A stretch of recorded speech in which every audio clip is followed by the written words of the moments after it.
I'm just curious, is there anything beyond opportunity that some of the players can get out of this stretch where they've had to play without so many kind of forwards at the top of the lineup? Experience, and I think experience matters a ton. I think ultimately sometimes that can expedite development if they're ready for that experience, if they're ready for those moments. And a guy like Rass, certainly I think he's a guy that's shown that he was ready for the opportunity, and then he's gained tons of experience. He's been out there 5-on-6. He's been out there 6-on-5, power play, penalty kill.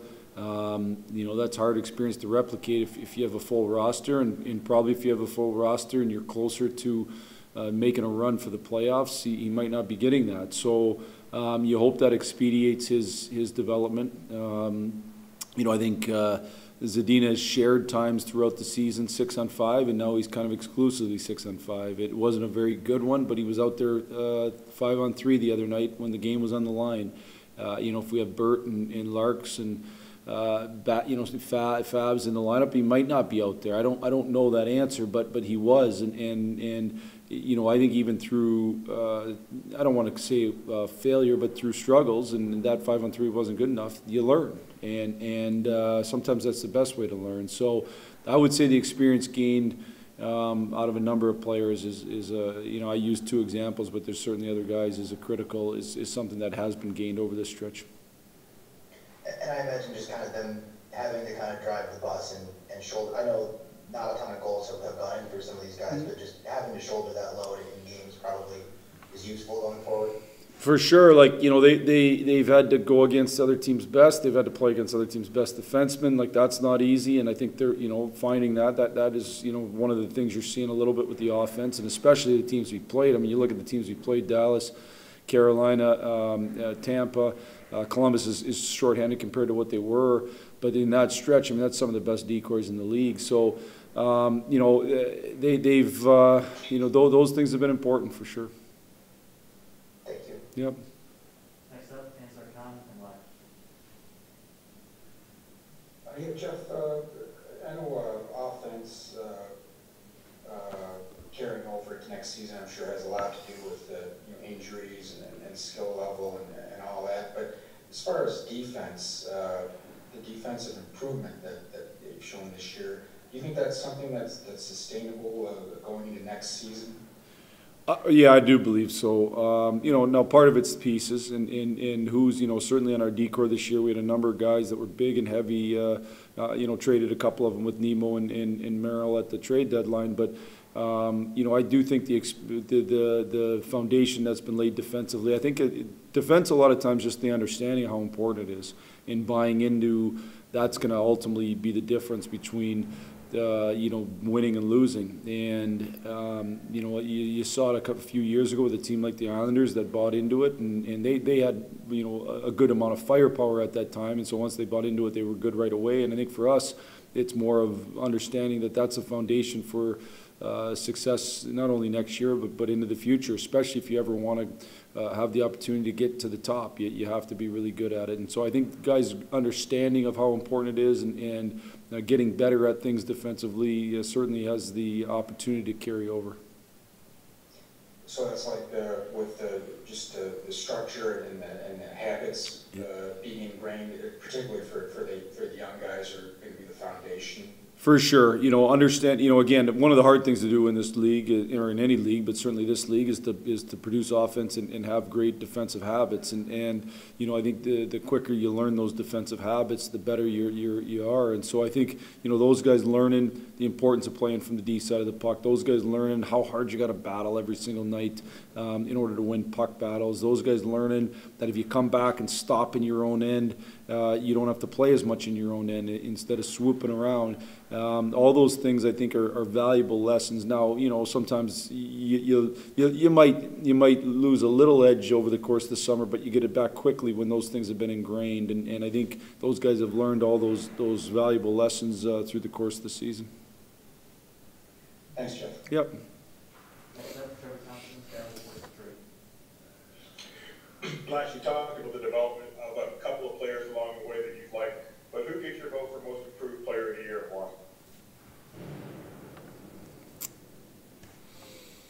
Most improved. Well, I guess, just on the onset, I would say, I'm just trying to go through my lineup, Trevor. Couple different guys I would think of. I don't know if I'd have one. We don't actually vote for that. But no. But a couple guys that come to mind. One, Adam Erne. Now, most improved might not be the right word, though, because I think if you asked him, it would be more opportunity. And the reality is he's gotten more opportunity and done a good job with it, And so it's not necessarily for him about the improvements he's made. It's about him getting more opportunity, and then he's capitalized on that opportunity with good play. I would say Michael Rasmussen, for me, is the most improved player from a year ago at least, and so I'd include the summer in part of that. He is clearly a better skater. He's clearly playing with more confidence. He's clearly doing a better defensive player. So he, to me, would be the guy from a year ago to today. Has probably come the furthest in terms of the development. I thought Philip Zadina did that a year ago over the course of the end of the season, where he made big improvements, and I think Michael Rasmussen has really done a good job with that. Thanks, Flash. Yep. And one other thing, just looking back on Red Wing teams of the past, and I mean the way the Red Wing way, leaving guys in GR to get their experience. Some people would say they were overripe at the time, but the continuity was there through the system, bringing guys up. You were able to look at some guys down there, some guys who've been here a while. Is there enough in the system to continue that way, or do you see the rebuild continuing on by having to trade pieces, move out, or acquire some free agents to get where you want to go, or is there enough in-house? I would just say, Trevor, I don't think there's any time in any organization that you can rebuild through trades and or free agent acquirement as your primary source of building your team. In order to make trades that are going to make real big impacts, you have to have really good pieces. You have to have those in-house already. For example, we got a really good player in Jacob Verana, but we had to trade a really good player in Anthony Mantha. The team we're playing, Columbus, traded a really good player to get Seth Jones. So you have to ultimately draft the players that are going to make your foundation or make your organization get to the championship level. You have to draft, and along the way, can you pluck a free agent here like Toronto did with Tavares? Yeah, but that's very rare, and it's only once you're really close to winning. It's way different than the old days. Can you trade a player and make your team maybe better for your own fit? Only if you have pieces in place. So it'll remain what it's been, and that's that you have to have homegrown talent in order to build your organization. That's just a fact. You look at the history over the last number of years, that's a fact. I think, today we sit with as good a player pool as we have. And I've thought that last year, and I thought that the year before, like a consecutive years, and that's just based on the number of picks that going back to Ken Holland and into Steve Yzerman that they've acquired. They've acquired tons of picks, and because of that, you're going to hit enough on it. And now the big question is, and I've said this forever about our young players when I was in GR. The question is, how quickly can guys become impact players in the NHL, and then how good are they going to be? Are they going to be good players? Are they going to be great players? Are they going to be elite level players? You just don't know that until they get here. Thanks, Flash. Appreciate it. Good luck tomorrow. Thank you. Next up, Louise James, Turkey Press. Hey, Jeff, I was just curious, with the way things ended last season so abruptly, do you at all give kind of a message going into this weekend to really appreciate this season, coming to an end, and what a hectic pace it has been, but nonetheless to just pause and appreciate this weekend. Yeah, I think, Helene, to be honest with you, my message really to each player from honestly, from our Zoom calls in the summer to, when we got together in camp, has been that message. Let's appreciate every single day that we have, and you never know what tomorrow brings, and there was no greater lesson than last season on that. And a lot of times when you say that, you think maybe about your career being over or those types of things, but all of a sudden a pandemic hit and we weren't playing anymore, and all of a sudden we were sitting in our basements, and nobody could really do anything. And so I think I've always been somebody to stress the importance of appreciating what you have in front of you today, and appreciating the opportunities that you have, and trying to seize on those opportunities. And I think this year, even more than ever, I've continued to harp on that, and I've said something to the guys about it yesterday in practice. We had a couple of days, we had a really weird schedule this week, as you guys know, and I want to make sure that I just wanted to make sure that we all continue to recognize we got 2 NHL games ahead of us this weekend, and they're not for playoff spots. I get all that. There's still 2 NHL games, and those matter. Those are huge, and let's make the most of each one of those games. You guys were never even able to take a team picture last year, right? No, we did not take a team picture Everybody last year. scattered. Yeah. Yeah. Bobby Ryan said yesterday he had a conversation with a young player saying, don't take these last 2 games off. You've worked too hard. You've come too far. And the young player said, yeah, that's what I was thinking. I mean, you have to like that's the mentality. There's no senioritis. Someone's here. Yeah. That there's still some, everybody still recognizes that these games matter to the individuals, if not to people at large. Yeah, and I would just say, we just got done with practice, and I thought it was spirited. I thought it was focused. I thought it was a really good effort. It could have been a practice in the middle of the season when with us at any point. I did not get a sense at all that guys were checked out, or that they school was over. I think they all recognize that these games are again special. Like every game you play in the NHL is a special game, and so make the most of it. Now, that doesn't mean the game's going to go great. You never know how the game goes. Every game takes on a life of its own, but I do think our mentality will be right heading into the game. Thanks. Yep. Next up, our governor, SugarWings.com. Hi, Jeff. I missed Max's question, so forgive me if you answered this, but how important from an organizational standpoint and for each individual player playing in this Columbus series to win this series and not finish last in the division? I think we want to play as good as we can every night, and we haven't necessarily said, okay, we don't want to do this, or we don't want to do that, or we don't want to finish last, or we want to finish there. We've focused on being the very best we can every day, waking up the next morning, learning from the day before, and then being the very best we can. And I'm not going to change our focus on that. Would I like to look at the standings and see us ahead of Columbus? Yeah, for sure. Would our players like to see that? For sure. But I think our focus still has to be what it's been all season, and that's on doing the very, very best we can in the game that's in front of us today, and executing to the very highest ability on a shift-to-shift basis. I know I asked you a few questions about Joe Veleno's game, but I'm kind of curious, have you been pleasantly surprised by any aspect of his game, or is he pretty much where you thought he would be? Well, first off, I don't know what he is yet, because he hasn't had enough games, and so I think we won't know that for 100 games or so, and I think you see. I've obviously been in this business a long time with a number of different levels, and guys can show you flashes, and guys can show you disappointment, and you shouldn't overreact to either one of them. You have to kind of stay even keeled and see how guys continue to develop.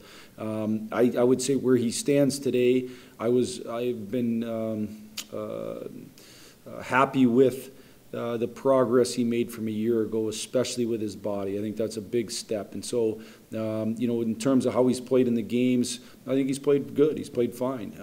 Can he, how much, where does it go from here? Where does every game lead? Where does, when he's able to get a full season under his belt, how does he do? Those are all things that I think you got to stay patient with. But his body's in a way better spot than it was a year ago in terms of he looks way more like an NHL player today than a young prospect. I think his defensive instincts and habits are very good, and I know he's worked at that, and he's bought into the fact that's important. And then we'll continue to watch and see how he continues to progress. Jeff, Gus Lindstrom and Dennis Cholowski have played well since they've been inserted in the lineup. How much improvement have you seen in their game? Have you been, again, for lack of a better term, pleasantly surprised by what they've been able to do since they've been back up with the Wings? I think both guys have had moments of doing good stuff, and both guys are showing some progress. And I think Dennis has gained confidence with the puck. I think he's got to continue to balance when to hold on to it and when to move it. I think having poise is important, but I think playing fast and having puck speed is important, and that's just a balance he's continuing to learn. Certainly I think, his improvement needs to continue to be a factor in power play where, can he become an elite power play type guy, but he's harder in the corners than he used to be. He's better defensively, so he's made improvement. I think that's a positive thing for him and for us. I think Gus has done a good job. I didn't think Gus had a very good camp. I don't know he had a great start down in GR. And I don't know the answers why. It happens. Everything's fast and you're making quick judgments. I would say since he's been back up here, every game he's gotten a little bit better, and he's showing that he has the ability to be a guy who could potentially be a good defender in this league, who can move a puck. And that's a gold in this league. Like, if you can defend great and break your team out fast and play fast in the neutral zone, that's a huge commodity. And you'll never get paid as much as the guy who puts up tons of points, but you're probably more valuable a lot of times, or as valuable. Now he's got to make certain improvements to make sure that he can do that and make sure he can be a good impact. But both guys have played, I'd say, solid hockey for us, and we've been pleased with it. And finally, Jeff, one more for me. We may not mention him much, but the addition of Mark Stahl this year, how critical was him coming into this lineup and stabilizing the blue line? Critical. Not alone, but critical. I think on the ice, he helped us a ton because for whatever minutes he played, 18, 20 minutes, he made good decisions. And ultimately, I've said this lots, hockey is a chaotic game, and you need players who can sort through the chaos and make good decisions in and outside of the system, and he's done that. He probably isn't as fleet of foot as he once was, but he's been a good player for us for sure, and he's also a really big body who has been hard to play against. He's leaned on guys, he's created stalls. So I think just from that aspect, he's been a real help to our hockey team. But I'd also say he's been an excellent guy in the locker room. He's got a great personality to him. He's kind of the defenseman's spokesperson a little bit. Sticks up for the D-corps and in a good way. And so he's been a real important element of our team. Thank you very much, Jeff. Appreciate it. Absolutely, Art. Last question, Ted Colton, Trade News. Hey, Jeff, why does more league view, with playoffs starting next week? Just curious, what are you going to be looking at do you think there's going to be any trends here coming up, or just the fact all these teams know each other so well from playing each other the whole season? Yeah. What's going to be the key to coming through there in the playoffs? It's going to be an interesting, playoffs in the sense that you're playing in your own division to get out of your division, and you've done that, all season long. It'll be interesting once those teams get out of their divisions. By that point, you're into really good teams, so I don't think it's as big a deal. It'd be super interesting if all of a sudden we mixed and started playing each other because, it's hard to say for sure. I think all the divisions are good. Is there better divisions? And I don't know if there are or there isn't, because you don't play against each other. So does somebody's record mean more in this certain division compared to this division? It's really hard to say. We can all have our opinions, but we don't actually know. I think over the course of the season, having played each other lots, there's familiarity. There might be animosity. Certainly over any playoff series, generally animosity develops over the series. Maybe it starts earlier, and that's good for everybody. It's just more passion and more entertainment. So it would be very fun to be a part of, and it'll be good to watch. The Final Four could be kind of weird. It's almost like college football or college basketball. None of those four will have seen each other all year. You kind of like that little wrinkle? Do I like it? I actually like it. I actually don't. Yeah, I kind of like it, to be honest with you. But in order to do it, you have to have balanced schedules, and I'm not sure it's the best thing in the huge picture of the league moving forward. But certainly it'll be neat. It'll be neat to see. It's gonna be hard, like it is every year. You get the Final Four, you're a heck of a hockey team, and we all make you know, big deal on who wins it, and I get that for sure, but there's a lot that go into it. Attrition, in terms of how many, you know, how your players survive through series, a little bit of luck, all those momentum, all those things. And so by the time you get to the Final Four, man, you got good hockey teams. It'll be fun to watch and see how everybody does.